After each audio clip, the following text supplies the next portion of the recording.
اس کا منہ توڑ جواب دے دیتے. کسی عیسائی نے صرف یہ کہا تھا میرے نبی عیسیٰ افضل ہے، وہ مردوں کو زندہ کرتے تھے. آپ کو جلال آیا، کہا محمد افضل نہیں ہے اس لیے کہ وہ مردے زندہ نہیں کرتے تھے. آپ اس کا ہاتھ پکڑ کر قبرستان لے گئے. عزیزان گرامی وقار، آپ کو سرکار بغداد رضی اللہ تعالیٰ عنہ کی تحریک میں بتاؤں. ترکی سے نکلنے والی خلافت عثمانیہ یہ غوث اعظم کی پیدا کی ہوئی تحریک تھی. اتنا ہی نہیں، آپ کے آخری زمانے میں سرکار خواجہ غریب نواز معین الدین چشتی رضی اللہ تعالیٰ عنہ کی ملاقات بغداد میں ہوئی. معین الدین اجمیری رضی اللہ تعالیٰ عنہ کی ملاقات ہوئی. تاریخ دان نے لکھا، آج میں نے پہلی مرتبہ اس کو پڑھا اور آپ کے سامنے پہلی بار بتا رہا ہوں. سرکار بغداد اور حضرت خواجہ غریب نواز کی ملاقات کے بارے میں بہت سارے باتیں چلتی ہیں کتابوں میں بھی. میں نے اپنے مرشد سے بھی پوچھا تھا. بہرحال ایک تاریخی کتاب سے مجھے آج یہ بات ملی کہ سلطان الاولیاء غوث پاک نے حضرت خواجہ غریب نواز کو کیا وصیت کی تھی، کیا کہہ کر کے بھیجا تھا. ان کے پاس غوث پاک نے، غریب نواز نے بہت ساری انعامات، اوراد، وظائف، طرق، اجازات سب حاصل کیے، لیکن ہندوستان جب آئے کیا کیا انہوں نے؟ یہ بھی بتایا گیا کہ غوث پاک کی یہ تحریک تھی. کیا؟ سلطان الہند سرکار غریب نواز نے شہاب الدین غوری کو بلا کر کے ہندوستان میں پرچم اسلام لہرانے کا حکم دیا تھا. یہ تحریک بھی سرکار غریب نواز نے لائی تھی بغداد کے ولی کامل سے. تم کیا سمجھتے ہو یہ اولیاء خالی مسلح لے کر کے گھومتے تھے؟ یا اولیاء اکرام صرف گدی نشین تھے؟ نہیں میرے عزیزو، یہ حکومت وقت کو آنکھ میں آنکھیں ڈال کر بات کرتے تھے اور پھر نظام مصطفیٰ کی بات للکار کر کے کرتے تھے. آج کے زمانے میں کچھ لوگوں نے اولیاء کو ایسا پیش کیا ہے جیسے وہ درویش ہے، بس جنگل میں رہتے تھے اور کچھ نہیں. نہیں میرے عزیزو، وہ اللہ کے شیر تھے، اللہ کے شیر تھے. اسی لیے تو اقبال نے کہا ہے اللہ کے شیروں کو آتی نہیں روبائی. وہ کبھی لومڑی پن کا انہوں نے اپنے آپ میں اظہار ہی نہیں کیا کہ نہیں یہ بھی چلے گا وہ بھی چلے گا، کبھی نہیں. وہ گرجتے تھے اپنے تخت پر، اپنی خانقاہوں پر. دیکھیں خلیفہ مستنجد باللہ، ابو المظفر اس کو کہتے ہیں، بغداد کا وہ خلیفہ، عباسی خلیفہ، بڑا طاقتور، اور اسی کے زمانے میں غوث پاک ہیں. ایک فارس سے آنے والے اجمی عبد القادر، شیخ عبد القادر، جب بغداد کی جامع مسجد میں بیان کر رہے ہوں، در و دیوار ہل رہے ہیں. وہ اپنے خلافت کے دربار میں بیٹھا ہے خلیفہ، اچانک بہت زور کی آواز آئی، پورے محل میں گونج گئی. پوچھا یہ آواز کیسی بغداد میں؟ لوگوں نے معلوم کر کے بتایا کہ شیخ عبد القادر جیلانی نے چھینک ماری، ان کے مریدوں نے صرف جواب دیا ہے.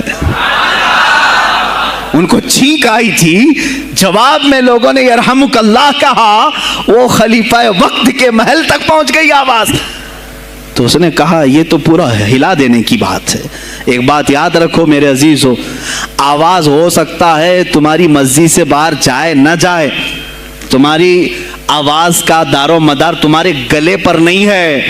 ایک بار تم پکارو گے، پہنچانا میرے مولا کا کام ہے. اب ہماری آواز کہاں کہاں تک پہنچتی ہے، کس کے ٹائر پھٹتے ہیں، یہ سب بات کی بات ہے. تم پکار کر کے تو دیکھو اللہ رب العزت کے نام پر.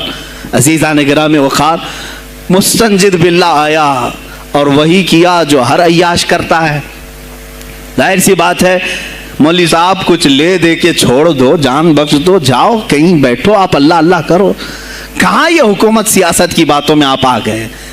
چند دنوں پہلے میں نے بھی سیاست کی بات کی تو مجھے بھی ایک مشورہ ایسا آیا کہ آپ کو انٹرسٹ ہے ایم پی بننے کا، ایم ایل اے بننے کا؟ میں نے کہا مجھے انٹرسٹ تو نہیں ہے لیکن کرسی صاف کرنے کا انٹرسٹ بہت ہے، اس پر جو کچرا ہے اس کو صاف کرنے کا انٹرسٹ بہت ہے. انشاءاللہ العزیز وقت آئے گا وہ صاف ہوں گی بھی. عزیزان گرامی، مستنجد باللہ 10 اشرفیوں کی تھیلیاں لے کر سونے کی غوث پاک کے دربار میں آیا. آپ مریدین کے ساتھ بیٹھے، ارے وہ حال و قال کی مجلسیں ہیں.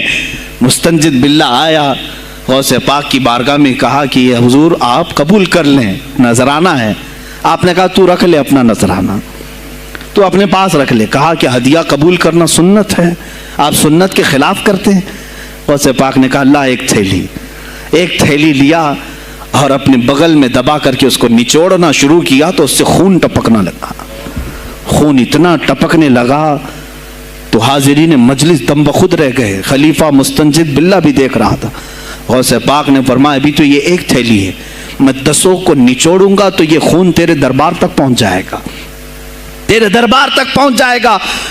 تو مجھے وہ اشرفیاں دینے آیا ہے جو تو نے غریبوں کے مال کو چوس کر کے حاصل کیا, تو مجھے خریدنے کے لیے آیا ہے. اگر مجھے تیرے خاندان کی حرمت کا خیال نہ ہوتا تو میں آج پورے بغداد کی نالیوں میں اسی کا خون بہاتا. خلیفہ مستنجد باللہ بے ہوش ہو گیا, اور اس کے بعد جب ہوش آیا اس نے توبہ کیا اور آپ کے ہاتھ پر بیعت بھی کیا. اب اس کے بعد وہ خلیفہ ایسا پاک ہوا, نظر غوث جو پڑھی. اب اس کے بعد دربار خلافت کے حالات کیا ہو گئے سنیں. میں آج سیاست پر بات کر رہا ہوں. اب خلیفہ مستنجد باللہ کا دل جب صاف ہوا, 8 دن کے بعد وہ حاضر آیا. کہا سلطان الاولیاء اے شیخ عبد القادر جیلانی, آپ حکم فرمائیں کہاں کس طرح کا گورنر رکھنا چاہیے, گورنر کس طرح کا ہونا چاہیے. آپ نے غوث پاک نے اپنے خلفاء کو حکم دیا کہ لسٹ بنائی جائے, اسلامی سلطنت میں گورنر کون ہوگا. لسٹ بنی. کہا وہ ہوگا جس کی تہجد قضا نہیں ہوتی, وہ گورنری پر آئے گا جو سنت رسول کو ہلکا نہیں سمجھتا ہوگا, وہ گورنری پر آئے گا جس کی نمازیں کوئی قضا باقی نہ رہی ہوں, اس لیے کہ جو اللہ کا قرضہ باقی رکھے گا وہ لوگوں کا بھی مال کھا جائے گا. آپ نے لکھایا نام, خلیفہ مستنجد باللہ نے آپ کے اشارے پر گورنر پورے تبدیل کر دیے. ہر جگہ پر ایسے لوگوں کو رکھا جو سرکار غوث پاک کے یا تو مرید تھے یا خلیفہ تھے یا شاگرد تھے, اور ان کے دلوں میں اللہ کا خوف تھا, اور وہ پورے بغداد اور آس پاس کی سلطنتوں کو سنبھالے ہوئے تھے. ایک وقت ایسا آیا کہ وہی چند سال پہلے جو بغداد نشے میں ڈوبا ہوا تھا, 10 سالوں کے بعد لوگ کہنے لگے کہ آج بغداد ایسا لگ رہا ہے جیسے عمر بن خطاب کا زمانہ آ گیا ہو, عمر بن خطاب کا زمانہ آیا ہو.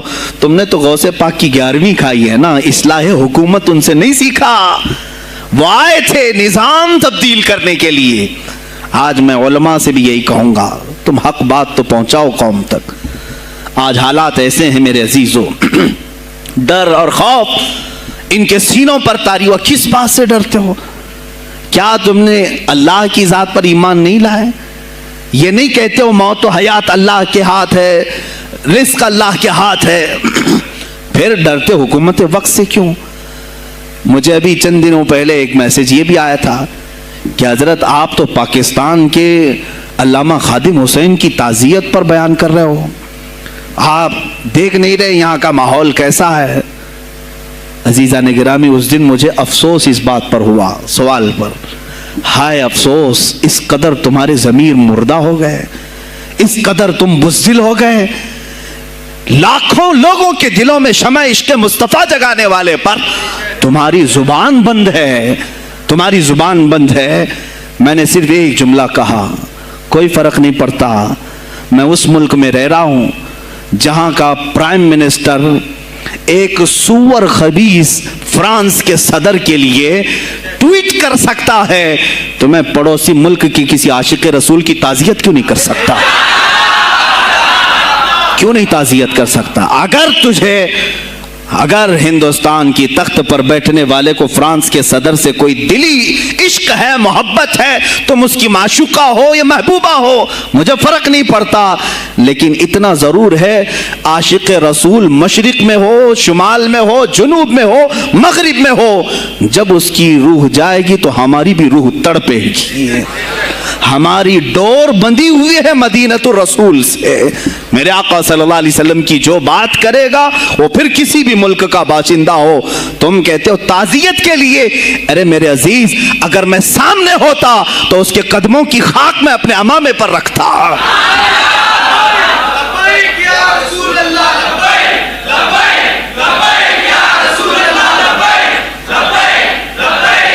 عزیزان گرامی وقار, یہ بہت خاموشی ہم نے اختیار کی, بہت خاموشی, کوئی بات نہیں.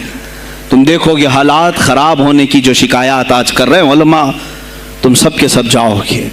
مجھے ابھی بچوں